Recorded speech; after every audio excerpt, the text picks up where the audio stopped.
The phone buzzed against the cold stainless steel table of the coffee shop in downtown Portsmouth. I, Captain Livia Shields, had just finished a grueling 24-hour duty shift and was staring at a photograph of my grandmother, Madeline, in my wallet. The woman I had trusted my parents to care for, believing that family was the safest harbor.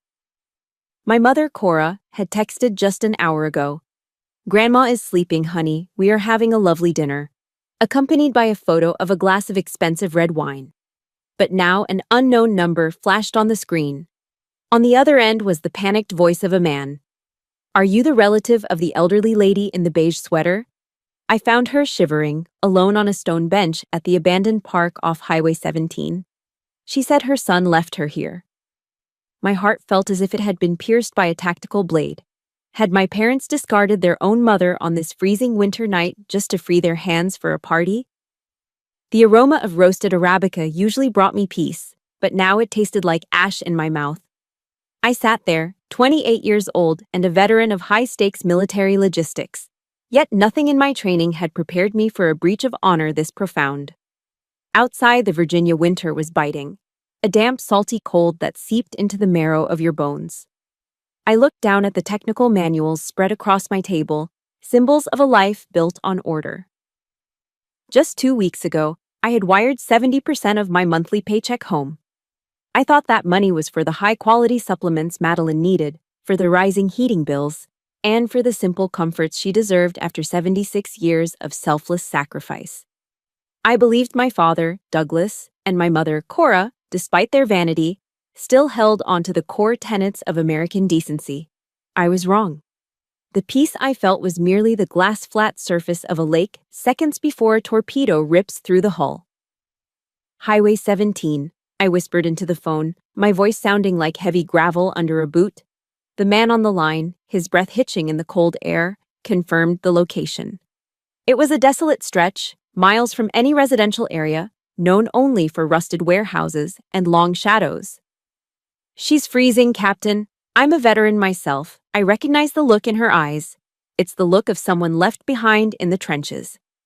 His words were a gunshot to my eardrum.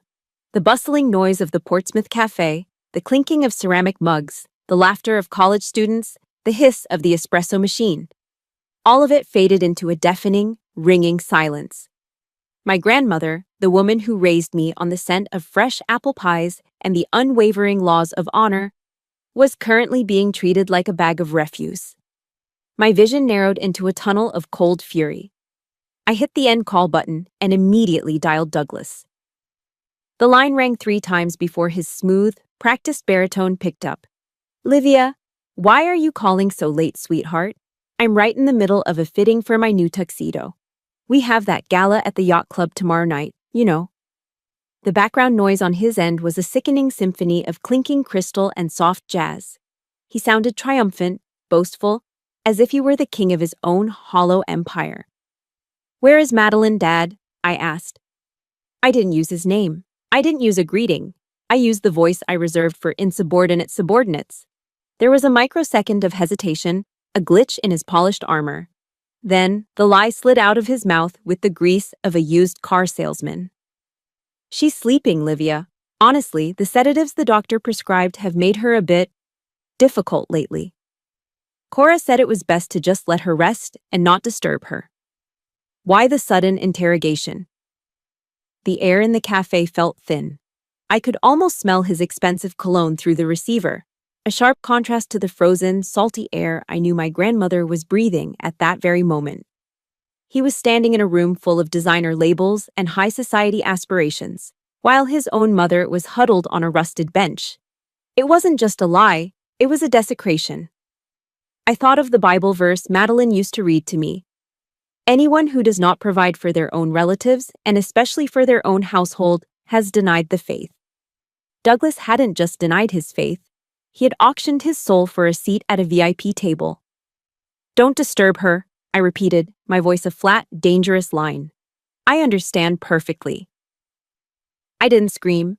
An officer doesn't scream when the mission parameters shift to a rescue operation. I hung up the phone. My hands were gripped so tightly around the device that my knuckles turned a ghostly white. A wave of icy electricity surged down my spine. not from fear, but from a calculated, absolute indignation. This was the collapse of my reality. Every holiday, every "we love you" text, every dollar sent home, it was all part of a grand theater of greed. I stood up, leaving my half-finished coffee to grow cold on the stainless steel. I grabbed my keys. Outside, the wind howled through the brick alleys of Portsmouth, but I didn't feel the chill. I reached my Ford F-150 parked at the curb. I climbed in, the engine roaring to life with a primal growl that matched the storm inside me. The world I knew had crumbled into dust, and as I shifted the truck into gear, my objective was singular. I was going to retrieve the only teammate I had left in this world, and then I was going to burn my parents' house of cards to the ground. If Livia's discovery made your blood boil as someone who values family and honor, please support her journey by hitting the like button. Have you ever felt the sting of a betrayal from those who were supposed to protect you? Drop a yes in the comments to stand with Livia as she begins her mission to bring her grandmother home. The tires of my Ford F-150 screamed as I swung the heavy truck onto Highway 17, the roar of the V8 engine the only thing keeping my own spinning thoughts at bay. I pushed the vehicle through the thick, damp Virginia fog, my knuckles white as bone against the steering wheel. As a captain in the United States Army, my mind instinctively defaulted to a tactical assessment, a survival mechanism against the rising tide of panic. From my parents' house to this specific abandoned park, it was exactly 24 minutes. They had bypassed several well-lit rest stops, occupied gas stations, and 24-hour diners to reach this desolate patch of rusted swing sets and cracked asphalt. This wasn't a mistake or a momentary lapse in judgment. It was a calculated, cold-blooded disposal. This area was a known haunt for vagrants and shadows, a place where the vulnerable simply disappeared. My stomach twisted with a sickening realization. They didn't just leave her, they were indirectly sentencing her to death. Every mile I covered felt like a lash against my soul, a burning, acidic reminder that I had entrusted the woman who raised me to a pair of monsters. The fog clung to the ancient pine trees like a shroud as I pulled into the gravel lot of the park. My high beams cut through the gloom, settling on a single, flickering street lamp that groaned in the freezing wind. And there she was.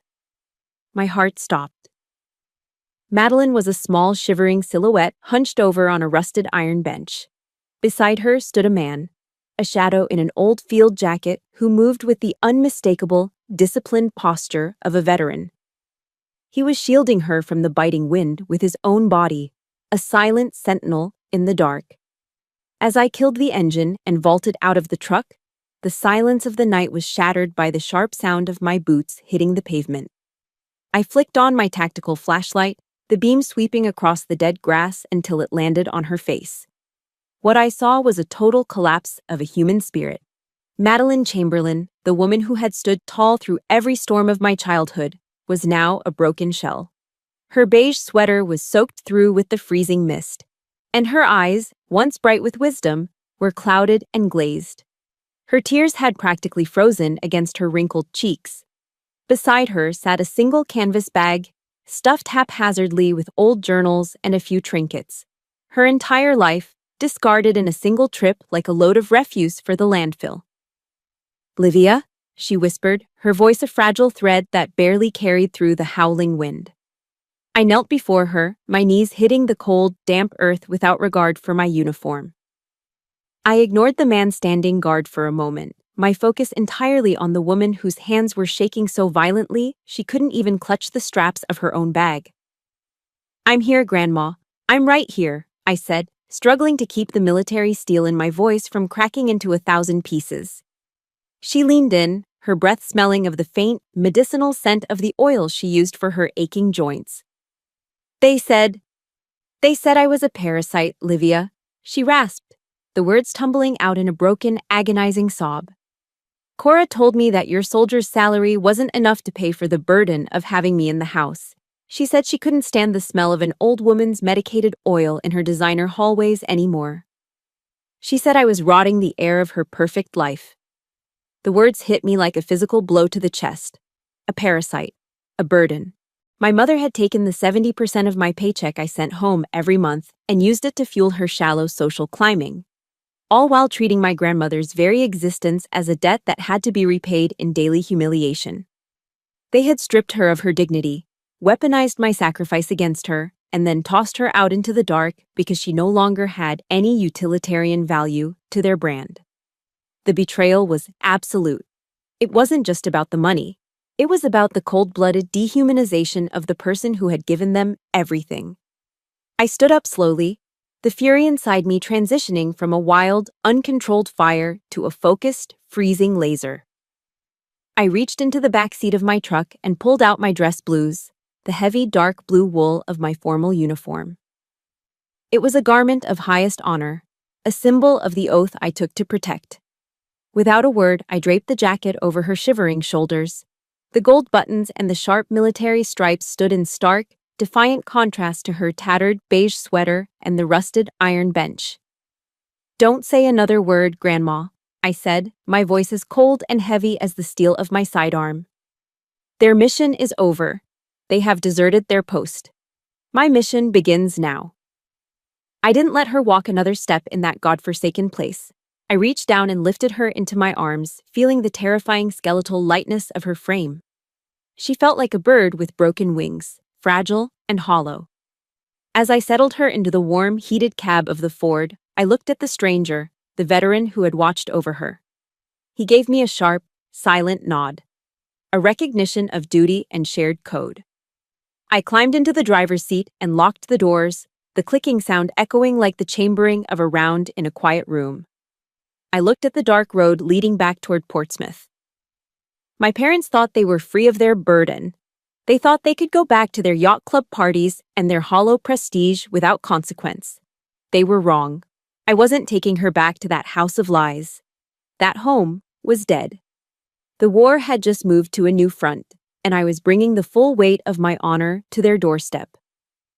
The silence in my small safe house apartment in Portsmouth was thick enough to choke on, broken only by the rhythmic, fragile wheezing of my grandmother as she slept in the guest room. I stood by the window, watching the sunrise over the Virginia coastline, but I felt no warmth. My laptop was open on the kitchen counter, glowing with the sickly blue light of a reality that didn't exist.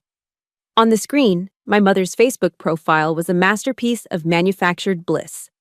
Cora had posted a photograph of a sun-drenched patio, featuring a silver tray with a full English breakfast, golden croissants, jars of organic raspberry jam, and 2 delicate porcelain cups. Her caption read, "A peaceful morning knowing Grandma has been moved to the best resort for her golden years. Family is everything." The best resort she spoke of was a rusted iron bench on Highway 17. The audacity of her lie was not just a sin, it was a clinical pathology. I felt a wave of nausea roll through my stomach. For 10 years, I had been the silent financier of this theater.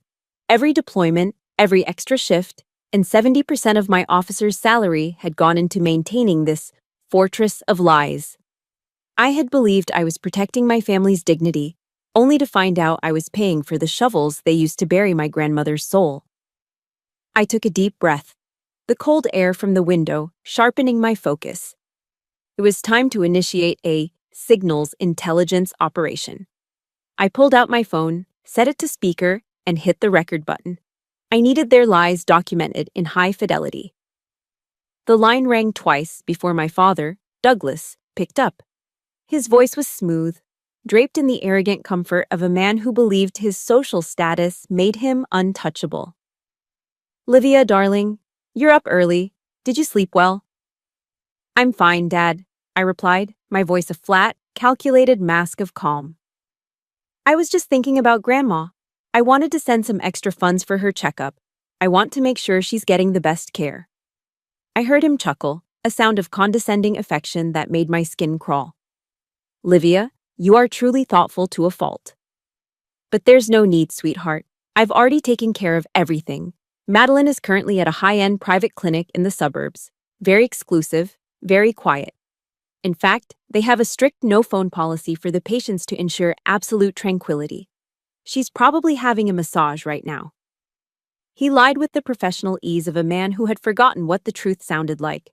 He didn't miss a beat, didn't stumble over a single syllable. He sat there, likely sipping expensive coffee, describing a fictional paradise while his mother lay in my guest room with frostbitten fingers. My heart constricted as I realized how easily he must have manipulated me for a decade. Every "she's doing great" and every "she misses you" was a calculated move in a game I didn't even know I was playing. A high-end clinic, I repeated, my voice tight. That sounds expensive. Can I have the address? I'd like to send her some flowers. Before Douglas could answer, the phone was snatched away. Cora's voice, shrill and dripping with elitist venom, pierced the air. Listen to me, Captain. Don't you dare bring that interrogation habit you use on your subordinates into this house. We are your parents, not your suspects. I just want to know where she is, Mom, I said, my grip on the phone tightening until my knuckles ached. You are just a low-level soldier, Livia, Cora hissed, her voice vibrating with a decade of suppressed resentment. You spend your days covered in mud and motor oil, playing hero in the dirt. You have no idea what it takes to maintain an elite lifestyle or the burden of managing a senile old woman in high society. Madeline being with us was an act of charity, a sacrifice we made for your sake. If you continue to interfere with our decisions, don't be surprised when we cut off all communication. You'll never see her face again. We will make sure you are legally barred from her life. Do you understand? The threat was clear. They were weaponizing her life against me, using my love for her as a leash. They believed they held all the cards because they had the money, the prestige, and the social standing in this town. They saw me as nothing more than a source of income and a muddy-booted outsider to their polished world. I didn't argue. I didn't beg. I simply hung up. The silence that followed was heavy with the metaphorical scent of gunpowder. They thought they were in a position of power, sheltered behind their yacht club memberships and designer labels. But they had forgotten one fundamental rule of engagement. Never underestimate a soldier who has nothing left to lose. I sat down at my desk and opened a new folder on my drive. I labeled it Target Profile. They had spent years building their fortress of lies, but every fortress has a structural weakness. I began scrolling through my contacts, looking for the names of those who lived in the shadows of their elite neighborhood. The people they ignored, the neighbors they looked down upon. I was going to find the cracks in their perfect world. I wasn't just going to take my grandmother away. I was going to strip them of the only thing they valued more than life itself, their reputation. The reconnaissance phase was over. It was time for the ambush. The air inside the Sunset Diner was thick with the heavy scent of old grease and the bitter, metallic tang of coffee that had been reheated far too many times. It was a classic Virginia, greasy spoon. The kind of place where secrets were whispered over chipped ceramic mugs and vinyl booths that had seen better decades. I sat across from Rose, a woman who had lived next door to my parents for over 20 years. She looked smaller than I remembered, her frail hands trembling as she clutched a heavy silver fork, her eyes darting everywhere except toward my face. I wasn't wearing my dress blues today. I was in civilian clothes, a simple dark jacket and jeans. But the aura of a captain didn't wash off with a change of clothes. My gaze was steady, a tactical lock on my target. I knew Rose was the weak link in my parents' fortress of lies. I could see the sweat beading on her upper lip despite the air conditioning. Rose, I'm not here to make small talk, I said, my voice low and vibrating with a controlled, rhythmic authority. I know you were on your porch that night. I know you saw my father's Ford Expedition pull out of the driveway at 11 p.m. on Tuesday. You saw who was in the back seat.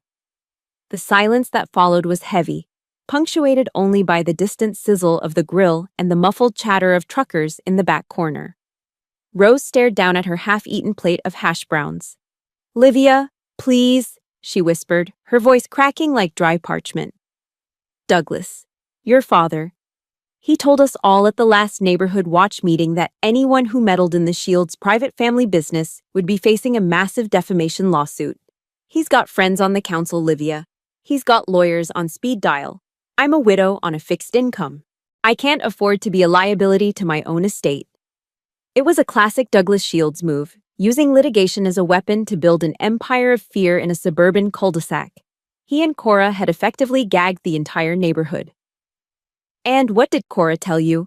I pressed, leaning forward just enough to invade her personal space, the way I had been trained to do in interrogation rooms. Rose swallowed hard, her throat clicking. She said Madeline had finally lost it. "Cora told everyone at the garden club that your grandmother was suffering from severe dementia, that she was hallucinating and had started hurting herself just to get attention. She told us we shouldn't listen to anything Madeline said because she was demented and dangerous to herself." The sheer cold-bloodedness of the betrayal was a knife to my gut. They weren't just discarding her body, they were systematically erasing her mind and her character from the memories of everyone who knew her. By branding her as insane, they had ensured that even if she did find her way back, no one would believe her story. It was a total assassination of a human being's legacy. My grandmother, a woman who had taught Sunday school for 40 years, was being painted as a madwoman by the very people who shared her blood. I reached into my pocket and pulled out a photograph. It was a raw, unedited shot of Madeline sitting in the military hospital bed 2 nights ago. Her eyes were red-rimmed, staring into a void of pure, unadulterated heartbreak, her hands clutching the beige sweater I'd found her in. I slid the photo across the Formica table. "She's been your friend for 20 years, Rose. You two used to exchange apple pie recipes every autumn. You went to the same church, and you let them throw her into the darkness of a desolate park like she was a bag of industrial refuse?" Rose looked at the photo, and I saw the exact moment her conscience finally snapped. It was a visible breaking point, a shudder that started in her shoulders and ended with a sharp, choked sob. The fork in her hand clattered against the porcelain plate, the sound echoing through the diner like a gunshot. "She was crying, Livia," Rose gasped, the words finally spilling out in a rush of agonizing guilt. Madeline was begging Cora to let her stay. She was clutching the car door handle so hard her knuckles were white. Cora just shoved her hand away and told Douglas to drive before the neighbors saw. I saw it all from behind my curtains. I wanted to run out there, I swear I did. But I was so scared of what Douglas would do to me. Each word felt like a bullet hitting my heart, painful but necessary. I had my witness. The gatekeeper had opened the door. "There's more, isn't there?" I asked. Rose wiped her eyes with a coarse paper napkin. "The town hall meeting," she whispered. "This Saturday. Douglas is the keynote speaker. He's giving a presentation on sustainable American families to secure his seat as the council president. He's using your grandmother's successful transition to a luxury resort as his primary case study for family values." The irony was sickening, a level of hypocrisy that made my blood run cold. I reached across the table and gripped Rose's hand, not to threaten her, but to anchor her.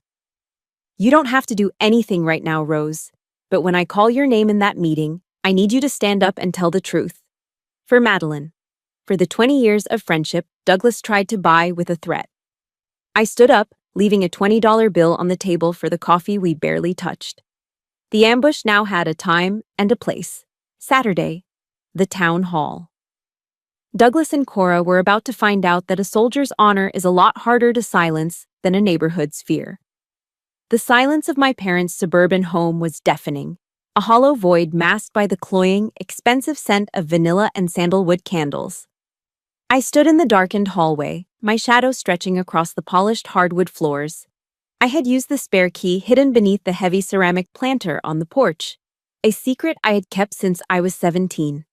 As a captain in the United States Army, I knew the importance of an unobserved entry. I wasn't here as a daughter tonight. I was a tactical operator on a reconnaissance mission.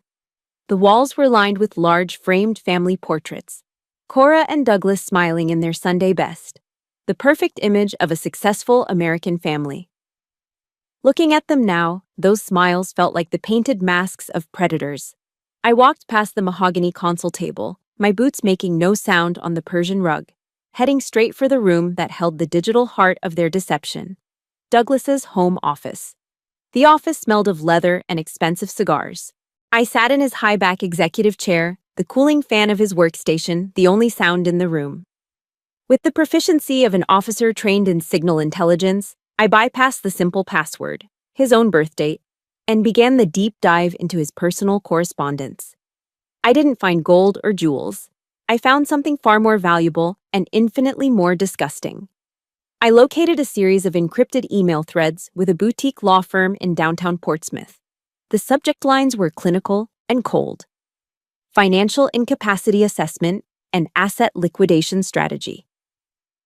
As I scrolled through the attachments, the bile rose in my throat.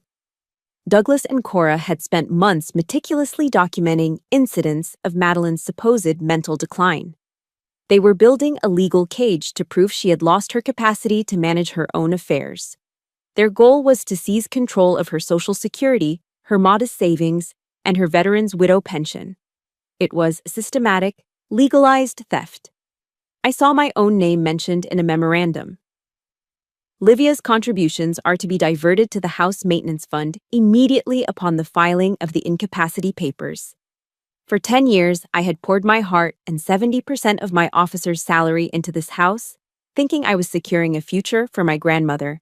In reality, I was funding the very lawyers who were drafting the papers to erase her autonomy. I was the unwitting financier of my own grandmother's imprisonment. I moved to the security system interface next. The Ring camera data was stored in a cloud folder labeled Property Maintenance. I navigated to the timestamp of that freezing Tuesday night. The footage flickered to life, the high-definition night vision rendering the scene in eerie shades of gray.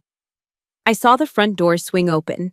Douglas appeared, his hands gripped tightly around Madeline's upper arms as he hauled her toward the SUV. She looked so small, so fragile, her feet shuffling to keep up with his angry, impatient strides. Then Cora stepped into the frame. She wasn't crying. She was adjusting her silk scarf, her face a mask of bored annoyance. I increased the volume, the audio picking up her sharp, piercing rasp over the sound of the wind. Just get her in the car, Douglas. If the neighbors see her like this, it's social suicide. Go to the park off 17. Nobody goes there this time of year. Madeline was trembling, her hands reaching out to grab the car door, her mouth moving in a silent plea for mercy. Cora just stood there with her arms crossed. Just go, you senile old woman. You're ruining our reputation with that smell and your constant rambling. You're lucky we aren't leaving you at a shelter.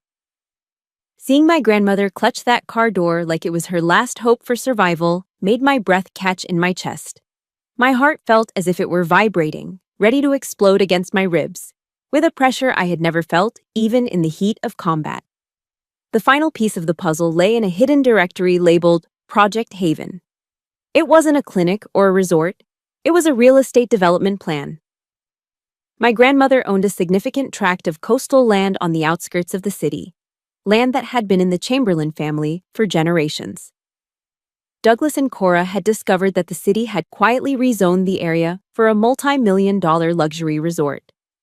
They weren't just discarding her for convenience, they were clearing her out of the way so they could sell her birthright to the highest bidder. This was a strategic purge, a war of greed where the casualty was their own mother.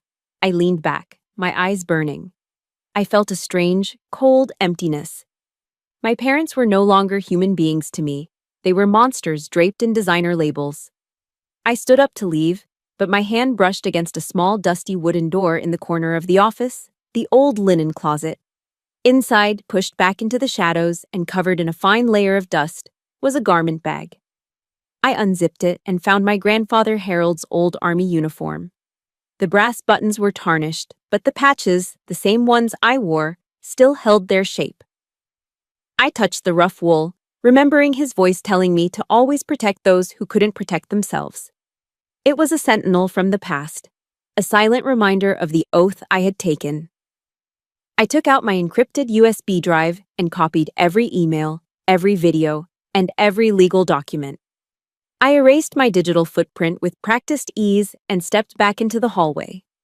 I looked at the family portrait on the wall one last time. They wanted to maintain their reputation? Fine. I was going to give them a reputation that would follow them to their graves. I walked out into the night, the weight of the truth in my pocket, ready to bring the full force of my judgment to the town hall. The Portsmouth Town Hall was a grand, echo-filled sanctuary of white marble and polished mahogany, a place where the collective conscience of our community was supposed to reside. Tonight, the air was heavy with the scent of expensive perfume and floor wax, buzzing with the low hum of 400 influential citizens. At the front of the room, standing behind a podium draped in a banner that read, "Sustainable American Families," was my father, Douglas Shields. He looked every bit the successful patriarch in his charcoal gray Italian suit, his voice booming with a practiced, hollow sincerity. "Integrity is the bedrock of our neighborhood," he proclaimed, gesturing to the audience with a smile that had fooled me for 28 years. "Responsibility to our elders is not just a duty, it is the soul of the American home." The irony was a bitter poison in my throat. I stood at the very back of the hall, the heavy oak doors still vibrating from my entrance. I wasn't the daughter they expected to see. I was wearing my dress blues, the dark blue wool pressed to a razor's edge, my silver bars and service ribbons catching the harsh overhead lights. Every step I took toward the stage was a rhythmic, metallic strike. The sharp click-clack of my polished heels hitting the hardwood floor like the beat of a war drum. Beside me, Madeline stood tall, her hand resting lightly on my forearm. She wasn't the demented old woman my parents had described. She was a silent monument of dignity, her eyes clear and filled with a cold, unwavering light. The hall fell into a vacuum of silence. The whispering stopped. Douglas froze mid-sentence, his hand suspended in the air as if he had been turned to stone.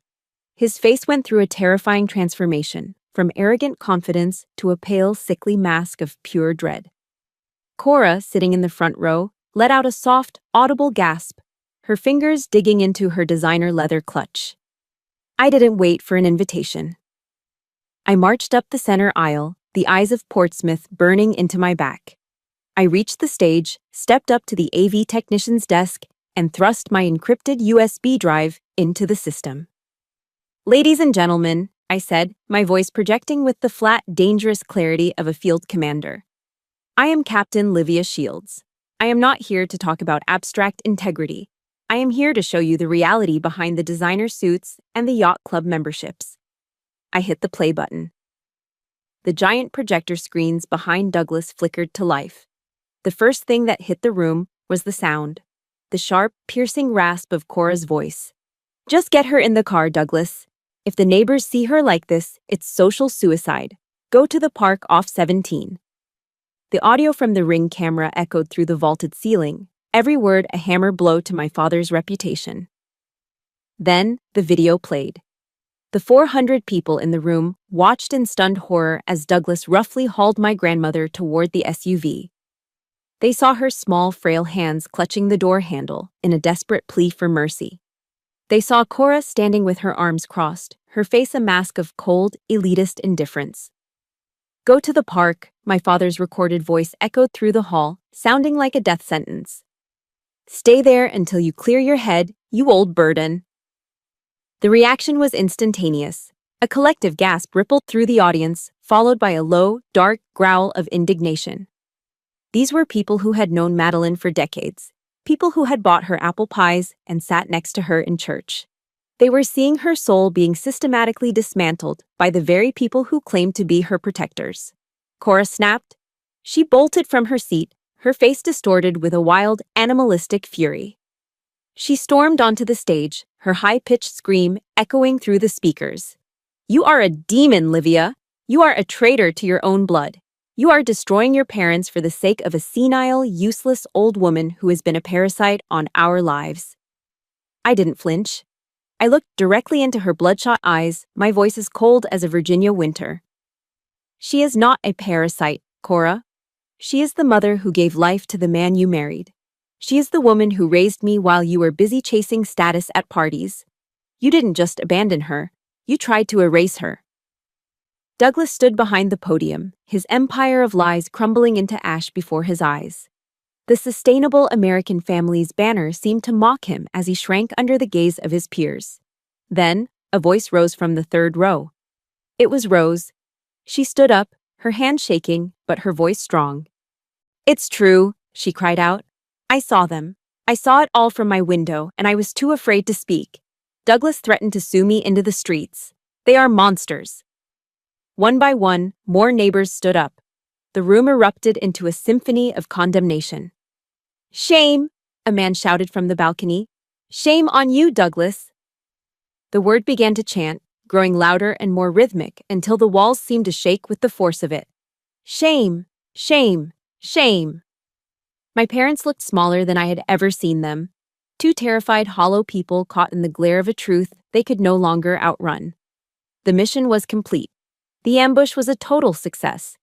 But as I looked at the wreckage of my family, I felt no joy. I only felt a profound, hollow sadness for the honor they had traded for a few pieces of silver. I took Madeline's hand, and together we walked back through the doors, leaving the echoes of the town's judgment behind us. If you felt the power of Livia's courage and the weight of that justice, please support her by hitting the like button. How would you react if you saw someone you loved being treated this way? Type honor in the comments. If you stand with Livia and Madeline against the lies, let's show the world that truth always finds a way out. The drive back from the Portsmouth Town Hall was conducted in a heavy, pressurized silence that felt more exhausting than any tactical march I had ever endured. When we finally reached my small safe house apartment, the air inside was cold and stagnant. I closed the door behind us, the click of the deadbolt sounding like a gunshot in the quiet room. I watched as my grandmother, Madeline, slowly lowered herself into the armchair by the window. Outside, the Virginia winter was finally delivering on its promise. Thin, crystalline flakes of snow began to drift past the glass, dancing in the amber glow of the street lamps. I took off my military cover, my stiff, peaked hat, and placed it on the kitchen table. My shoulders, which had been held at a rigid, unnatural tension for 48 hours, finally slumped. I had achieved the mission. The ambush was a total success. The truth was out. Yet, as I stood there in the dim light of my kitchen, I didn't feel like a victor. I felt a hollow, aching void in the center of my chest, a vast abyss where a family used to be. I moved mechanically, filling the kettle and setting it on the stove. The blue flame of the burner was the only spark of color in the room. Madeline sat motionless, her eyes fixed on the falling snow, her hands still trembling with a fine, rhythmic shudder. This was the true cost of the truth. It sets you free, but it leaves you standing among the jagged shards of everything you once believed was solid. I brought her a steaming mug of chamomile tea, the herbal soothing scent clashing with the cold metallic tang of my metals that still clung to my chest. We didn't speak. There were no words left in the English language that could adequately describe the feeling of watching your own parents be devoured by the very greed they had cultivated like a poisonous garden. By 10 o'clock that night, the digital world had finished what I started at the podium. The news of the Shields scandal had ripped through Portsmouth faster than a munitions fire. My phone buzzed incessantly on the counter with messages from old high school friends, distant cousins, and fellow officers. On social media, the destruction was absolute. The perfect family aesthetic Cora had spent 10 years and 70% of my salary to maintain was being systematically dismantled by 1,000 angry comments. The photographs of their designer breakfasts and yacht club galas were now digital monuments to their hypocrisy. Douglas and Cora had become social pariahs in the very town they had fought so hard to dominate. They were now trapped in a prison without bars. A sentence of public shame that would follow them through every grocery store aisle and every quiet street in Virginia. I scrolled through the headlines for a moment, seeing my father's pale, terrified face frozen in a screen grab from the town hall video. I felt a sudden, sharp pang of sorrow, not for the people they had become, but for the parents I had dreamed they were. I couldn't stay inside. The silence of the apartment was starting to feel like a confession. I stepped out onto the small balcony, the biting Virginia air hitting my face like a physical wake-up call. I looked up at the stars, obscured by the swirling white flakes, and remembered a different winter. I remembered being 5 years old, being hoisted onto Douglas's broad shoulders as we walked through the Christmas market, and the way Cora used to hum a soft, southern lullaby until I fell asleep. I searched those memories for the monsters I had seen at the town hall. trying to find the exact moment when money and status had started to rot their souls from the inside out. Why was $10 million worth more to them than the woman who had birthed them? I felt a desperate, clawing need for a sign, a direction to tell me that I wasn't just another casualty of their war. I thought of a quote by Billy Graham. "When we have nothing left but God, we discover that God is enough." Tonight, with my family in ruins and my heart feeling like a scorched battlefield, I was beginning to understand the weight of those words. I walked back inside and stood before my dress blues, which were still hanging on the back of the door. The gold buttons gleamed, a silent reminder of my oath. I realized then that I could not change the past, and I certainly could not fix the broken people who had raised me. But as a soldier, I knew that when a position is compromised, you relocate. You find higher ground. I looked at Madeline, who had finally fallen into a shallow, restless sleep in the chair. I wasn't going to let their cruelty define the rest of our lives. I made a choice right then, standing in the quiet of that Portsmouth midnight. We weren't going to hide, but we weren't going to stay in the shadow of their shame either. It was time for a tactical move to a new front, a place where the air was clean and the truth didn't taste like ash. I began to pack a small bag, my movements precise and determined. I was closing the door on the house of lies forever to protect the only teammate I had left. The morning light in my small Portsmouth apartment felt softer, as if the sharp edges of the world had finally been filed down. I found my grandmother, Madeline, sitting in the breakfast nook, her eyes fixed on a battered wooden box. It was made of dark cedar, worn smooth by decades of touch, smelling of old memories and earth. As I sat down, she slid the box toward me, her thin fingers trembling with a quiet, steady purpose. "Livia," she whispered, her voice carrying a resonance I hadn't heard since before the storm at the park. "Your father and Cora saw me as a liability, an expense they didn't want to pay. But your grandfather, Harold, was a man of the soil. He knew the real value of a life is often buried where the shallow-minded refuse to look." I opened the box to find a stack of legal documents. They were land deeds and a comprehensive urban development report. Years ago, Harold had quietly purchased 50 acres of scrubland on the outskirts. Others dismissed it as worthless, but Portsmouth had recently finalized a massive rezoning plan. That scrubland was now the center of a new residential and commercial hub. According to the valuation summary from last month, the property was worth $3 million. I sat there, stunned, the paper feeling heavier than my service weapon. All the humiliation and the insults Cora had hurled at me became absurdly pathetic in an instant. My parents had discarded a literal gold mine because they were too blinded by their own petty greed to notice what was right in front of them. The news of the inheritance didn't stay quiet for long. By the next afternoon, as the legal filings moved through the county system, the silence of my apartment shattered. My phone became a battlefield. Douglas and Cora, who had spent the week hiding in shame, were suddenly desperate to reconnect. My screen filled with messages dripping with manufactured tears and frantic apologies. "Livia, we were just so stressed," Douglas wrote in one message. "We want to bring Grandma home and give her 5-star care." It was sickening. Their repentance didn't sprout from a change of heart. It sprouted the second they caught the scent of $3 million. In my world, there is no honorable discharge for those who betray their own. The climax of their desperation arrived 2 hours later with a frantic pounding on my door. Looking through the peephole, I saw Cora. Her hair was a mess, her face blotchy from crying. When I refused to open the door, she sank to her knees in the hallway, her sobs echoing through the wood. "Livia, please, we're your parents. Just let us talk to Madeline." I stood on the other side, my heart as cold and unyielding as the steel of my rank. They had deserted this family the moment they left a 78-year-old woman on a park bench in the rain. I walked back to the living room, where Madeline was watching me with quiet wisdom. She took my hand, her skin like wrinkled parchment. "Don't let the hatred consume you, Livia," she said, her voice a gentle anchor. "Don't carry that hate. It's a heavy pack, and you've already marched far enough. Forgiveness isn't about letting them back in," she continued softly. "It's about setting yourself free from the burden they created." I looked into her eyes and realized she was right. Forgiveness was the ultimate weapon. It was the power to move forward without being tethered to their rot. I thought of the words of Jesus, "Father, forgive them, for they do not know what they are doing." They truly didn't know.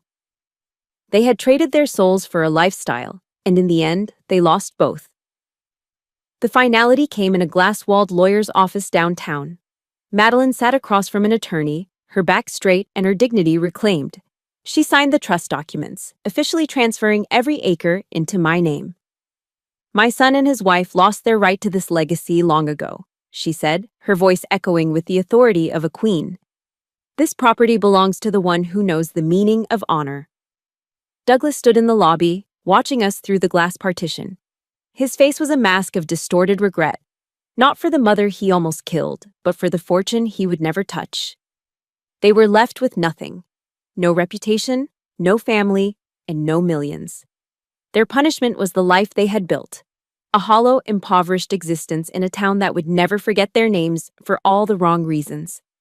As we walked out, I felt a new strength rising within me, a legacy of honor that was worth more than any medal or any amount of gold. I took Madeline's hand and didn't look back. We were heading toward a future they could never buy, protected by a truth they could never silence. The golden sunlight of a Virginia autumn spilled across the wide, wrap-around porch of our new home, a far cry from the shadowed and stagnant rooms of the Portsmouth apartment. 6 months had passed since the truth shattered the Shield's empire of lies, and the air here felt fundamentally different. It tasted of salt, cedar, and an absolute sense of freedom. I woke up every morning now not to the jarring, rhythmic shriek of a combat alert or the cold dread of a betrayal, but to the gentle, comforting hiss of the coffee maker and the soft, morning song of blue jays in the azalea garden. This was the sanctuary I dreamed of during the long, lonely nights in the barracks. It was a place where every floorboard echoed with genuine respect instead of hidden resentment. Madeline looked 10 years younger. The deep lines of fear that once etched her face had softened into a radiant peace that seemed to glow from within her spirit. Her laughter was no longer a fragile, guarded thing. It was a warm melody that signaled our survival and our complete, beautiful rebirth in a house built on truth. Our souls had found their absolute peace.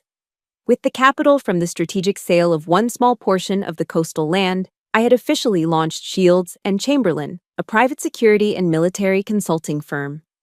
It was a business built on the foundation my grandfather Harold would have respected: absolute loyalty, surgical precision, and unyielding integrity. I made it my primary mission to hire fellow veterans, men and women who carried their own physical and invisible scars, but still held fast to a sacred code of honor. Our office was not just a place of commerce, it was a sanctuary for those who had served and were looking for a new front to fight on. I did not wear my dress blues every day anymore, but the spirit of an officer remained at the very core of my operation. We worked with a discipline that was fair and firm, protecting those who could not protect themselves. I realized then that my service had not ended with my discharge. It had simply evolved into something more human. Steve Jobs once said that our time is limited, so we should not waste it living someone else's life. I was finally living mine, dictated by my own honor and integrity. The contrast between our new life and the hollow existence of my parents was undeniable and stark. A few weeks ago, I ran into Cora at a local discount grocery store on the outskirts of Portsmouth. The woman who once spent thousands of dollars on silk scarves and organic jams was now pushing a rickety trolley filled with generic brand canned goods and bargain basement detergent. She looked gray and exhausted, her clothes slightly frayed at the cuffs, her eyes now dull and defeated. When she saw me walking toward my new SUV in the parking lot, she did not scream. She simply ducked her head and hurried away into the shadows of the store, unable to meet my eyes. The social execution was absolute. Douglas was working 12-hour night shifts as a low-level security guard for a warehouse district, struggling to pay off the mountain of debt they had accrued trying to maintain their fake lifestyle. As I watched Cora scurry away, I did not feel the rage that had fueled me months ago. I only felt a deep, heavy pity for two souls who had traded their mother's love for a pile of silver that had finally turned to ash. They were still breathing, but they were living in a tomb of their own making, haunted by the ghost of a reputation they could never reclaim. As the evening sun began to dip behind the tree line, casting long amber shadows across the manicured grass, I sat on the porch with Madeline. A stack of old Polaroid photos of Harold rested on our laps. The colors faded, but the memories vivid and bright. She told me stories of their younger years, of the strength it took to build a life from nothing but dirt and determination. "Livia," she said, her hand reaching out to squeeze mine, her grip surprisingly steady and warm. "Your greatest victory was not the $3 million from the land or the professional success of this company. It was that you found your own soul in the middle of that hurricane." I nodded, feeling a lightness in my chest that no medal could provide. We walked inside together to prepare a simple American dinner: meatloaf, mashed potatoes, and green beans. The kind of meal that tasted like freedom and home. My scars were still there, hidden beneath my skin, but they were no longer wounds of betrayal. They were badges of honor, proof that I had fought for the truth and won. The dawn was finally here, and for the first time in my life, I was exactly where I was meant to be. Our journey was worth every mile of the march, and we were home. The community center in our small Virginia town was transformed today, filled with the delicate, honeyed scent of thousands of white roses, my grandmother Madeline's favorite flower. I stood backstage for a moment, adjusted the lapel of my blazer, and took a deep breath. The room beyond the curtain was humming with the quiet, respectful chatter of hundreds of people. There were veterans in their faded caps, elderly neighbors with weathered faces, and local leaders who had come to witness something rare: the birth of a legacy built on the ruins of a betrayal. Today marked the official launch of the Harold Chamberlain Memorial Fund. We had dedicated a massive portion of the $3 million from the land and the profits from my new firm to create a lifeline for the forgotten. We were building a safety net for the lonely seniors and the aging veterans who had been pushed into the shadows of society, much like my grandmother had been on that freezing night in the park. I looked through the gap in the curtain and saw Madeline sitting in the very front row. She was wearing a soft lavender dress, her silver hair perfectly coiffed, and she was smiling with a radiant, quiet pride that was the greatest promotion I had ever received. I walked onto the stage, the rhythmic click of my heels echoing against the polished wooden floorboards. As I reached the podium, the room fell into a sudden, expectant silence. I looked out at the sea of faces, adjusted the microphone, and felt the weight of every mile I'd marched to get to this moment. "I once believed that the only duty of a soldier was to fight on distant battlefields," I said, my voice projecting with a steady military clarity that reached the back of the hall. "I thought honor was something earned under fire in foreign lands, but I have realized that the most brutal battlefields are sometimes located right inside our own living rooms. Those front lines don't have artillery fire or mortar shells, but the weapons used there, lies, greed, and the cold steel of betrayal, can kill a human soul faster than any bullet ever could." I paused, watching the crowd. I saw several older men in the third row wipe their eyes, and a few women nodded in somber agreement. They recognized the silent war I was describing because many of them had been casualties of it themselves. "We are here today to declare that no one gets left behind," I continued, my voice growing stronger. "We are here to ensure that the people who built this country and raised our families are never treated as burdens or discarded like yesterday's news. This fund is not just about money. It is about restoring the dignity that was stolen from them." As I spoke, I felt the final fragments of my own pain begin to dissolve. I was no longer the victim of a greedy father or a social climbing stepmother. I was an architect of the future, using the very stones that had been thrown at me to build a cathedral of hope for others. I thought of a quote by President Ronald Reagan that had become my mantra. "We can't help everyone, but everyone can help someone." Today, we were helping hundreds, and tomorrow, we would help thousands more. Toward the end of my speech, my eyes drifted to the heavy oak doors at the back of the hall. Two figures stood there, lingering in the shadows of the foyer, looking in with expressions of desperate, starving longing. It was Douglas and Cora. They were dressed in their best remaining clothes, trying to look like they still belonged in this world of influence and grace. They watched the standing ovation, the cameras flashing, and the local dignitaries shaking my hand. But they did not dare to step inside. They were ghosts at their own feast. They were the past that I had finally, fully forgiven, but a past that I would never forget. Forgiving them was the key that unlocked my own prison, but remembering them was the shield that would protect my integrity forever. They were no longer my enemies. They were simply a cautionary tale of what happens when a human being trades their honor for a hollow, golden cage. When the ceremony concluded, I stepped down from the stage and took Madeline's hand. We walked out of the center and into the crisp afternoon air, strolling beneath the towering, whispering pine trees of Virginia. We didn't talk about the freezing rain of the park or the cold, bitter words of the months prior. Instead, we talked about our new plans to partner with local orphanages and how the fund could provide a bridge between the wisdom of the elderly and the energy of the youth. I looked at the rhythmic swaying of the pines and realized that the scar on my heart had finally stopped aching. It had become a mark of strength, a permanent reminder that I had survived the storm. My story was not ending with a cold act of revenge, but with a warm act of continuation.